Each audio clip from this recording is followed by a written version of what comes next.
So I'm going to record this. I don't know if I want to share it or not, but something that I spoke about a little bit ago at church, and it's just so prevalent to my life right now. I think it's prevalent in every season, is being able to recognize your mission and recognize what season you may be in.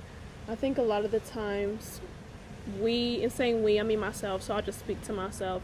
A lot of the times I will look at my situation and say, if it is a bad situation to where I'm dealing with a lot of grief or a lot of rejection or just a lot of sadness, I can deem that time as just a flat out horrible time and not see any good in it. And I think a lot of the times why I try to be optimistic is because you need to be able to recognize your mission and try to recognize what God is doing for you in this season. God could be using you in this season so that your testimony can help somebody else in their season. God can be using you in this season as a way to prune you to get ready for what is next. God can be using you in this season, of mourning or of grief or of rejection to prepare you for what is next. So how you handle the season that you are in can make or break your future, can make or break how God is able to bless you. And another thing, recognizing your mission is one, and then also two is just being a good steward of what God has given you. So whatever season that you are in, it is important to steward that right. If you are in a job that you do not like, you may have even prayed for this job. You're having trouble with your coworkers. You don't really like what's going on. You don't really like what's going on at your job, but it's about being a good steward of what you have. How are you going to ask to be elevated or ask to be put in a different position if you are not able to steward what you're in right now? Because you're looking at it as, you've been plagued with something as opposed to you have been blessed with something. It is so important to be a good steward of what you have been given. And a scripture in the book of Ecclesiastes, and this is just a very inspirational book of the Bible altogether, but Ecclesiastes 3:1-10 is everything in God's own time. There is a season and a time and a purpose for everything under the sun. There is a time to be born, there's a time to die, there's a time to pluck, there's a time to be planted, there's a time to kill, a time to heal, a time to break down, a time to build up, a time to weep, a time to laugh, a time to mourn, a time to dance, a time to cast stones, a time to gather them, a time to loose, a time to keep, and a time to cast away. There's a time for everything that is under the sun, and it's in the word that you will have this time of mourning, or you will have this time of grievance, but it's all about how you steward where you are at. You can be in this time of harvest, or you can be in this time of planting seeds, and you're looking at it as, I'm doing too much for people, or why is everybody asking me for stuff, or why do I have to do this? But you may miss your harvest time. Like, you're in a prime time to plant seeds, and you're looking at it as you're doing too much, or people are asking you for too much. You may be in your time of mourning, but you can miss your time to be a testimony for somebody else. That is why it is so important, and just to pray, ask God, what are you doing in this season? What is this season that I am in? God, how can I steward what you have given me before I ask for more? You need to prepare for what you're praying for.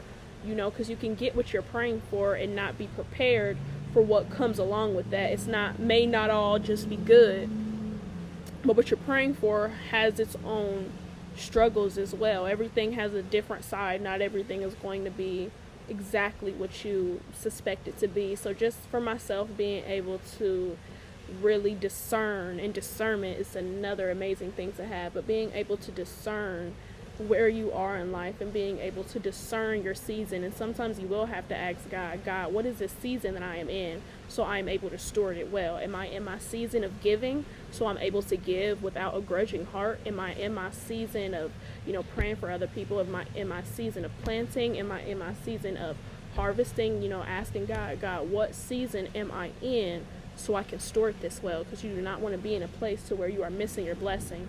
You can be in a situation that seems tumultuous and it seems like nothing is going right, but you are in a season that you do not know how to store it. So when you come out of that season, you could be coming out of that struggle with nothing. So being able to store what season you're in and being able to discern, what season you're in is very, very important. And then another thing that God brought me to is remembering God's help in the past. This is from the book of Psalms, and the Psalms is known to have a few different authors, but David is a big contributor to the book of Psalms. And the scripture, this is Psalms, is this Psalms 1? Yes, this is Psalms 1. Well, really 1 through 15 is what I have, but I'm going to read verse 9. It says, "Has God forgotten to be gracious? Has he in anger shut up his tender mercies? And I say, this is my infirmity, but I will remember the years of the right hand of the Most High. I will remember the works of the Lord. Surely I will remember the wonders of old." So when you are in your time of whatever you're in, a lot of the times it can be so easy to forget what God has done for you. And that has happened to me so many times. And even Jesus, before he was crucified, he asked God, like, "God, have you forsaken me? God, like, is there another way out?" So that can, he was human as well. So thinking like, if Jesus felt that way, you are not exempt from also feeling that way. So just, when I'm in my time of, sadness or whatever, and I can feel like God has turned from me or God has hidden his works from me. This is another thing.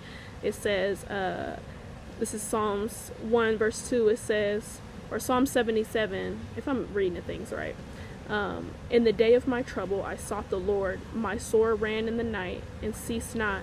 My soul refused to be comforted. I remembered God and was troubled. I complained and my spirit was overwhelmed." So sometimes you can be in that sign of grievance and call on God and you feel like he is not answering you how you want him to answer you, or he's not responding how you want him to respond. You have to remember that the same God who brought you out of something, the same God who delivered your family, the same God who performed those miracles BC, is that same God today. Remember what God has done, not even just for you, but remember what God has done for other people, and know that he has not changed. He is an unwavering God. The same God that was resurrecting people, the same God that, brought my mother back when she was supposed to lose her life, is that same God today. He has not changed. You may have changed, but don't forget what God has done. And that's another thing when we ask God, why did this happen? Or God, do this how I want it to be done. One big thing that I have been learning or relearning is to surrender my will for God's will. And instead of praying for what I may want, praying for God's will to be done. Because sometimes you even pray for things that you think you want or that you think you need, and it's completely way off from God's will. It is completely, it is very small compared to what God has for you.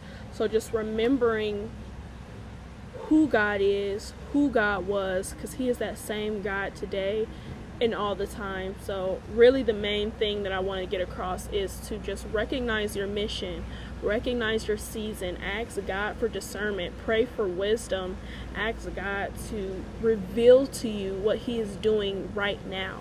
You may be sad, but ask God, what are you doing right now that I need to know? You don't want to miss out on your time.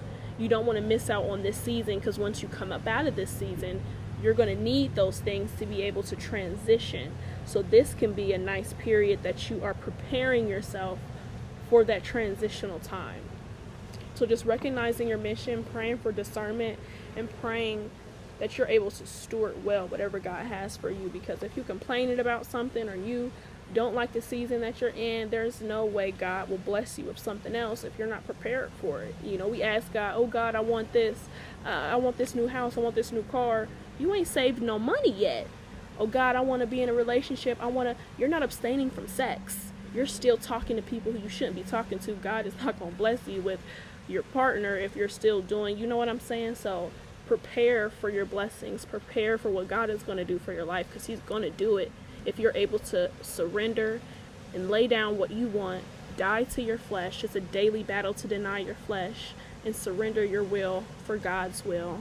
Prepare yourself and discern. Ask God, what are you doing right now? And when you're in your season of grief and mourning, and you're in your season where you feel like everything is going not right, remember old things. Remember what God has already done. Remember what God has done for other people, because he is that same God. And he is the God that, the bees that fly around and the animals who they want for nothing. They don't think, where's my next meal coming from? They don't think that. So if the animals, if the lilies, if everything is able to just live, what makes you less? What makes you less in that? And I can't think of the right scripture, but there is a scripture that if God cares for these things on the earth, God cares for you, and God is that same God, okay? And before I go, I do want to show my view. Like I said, I don't know if I'm going to share this or not.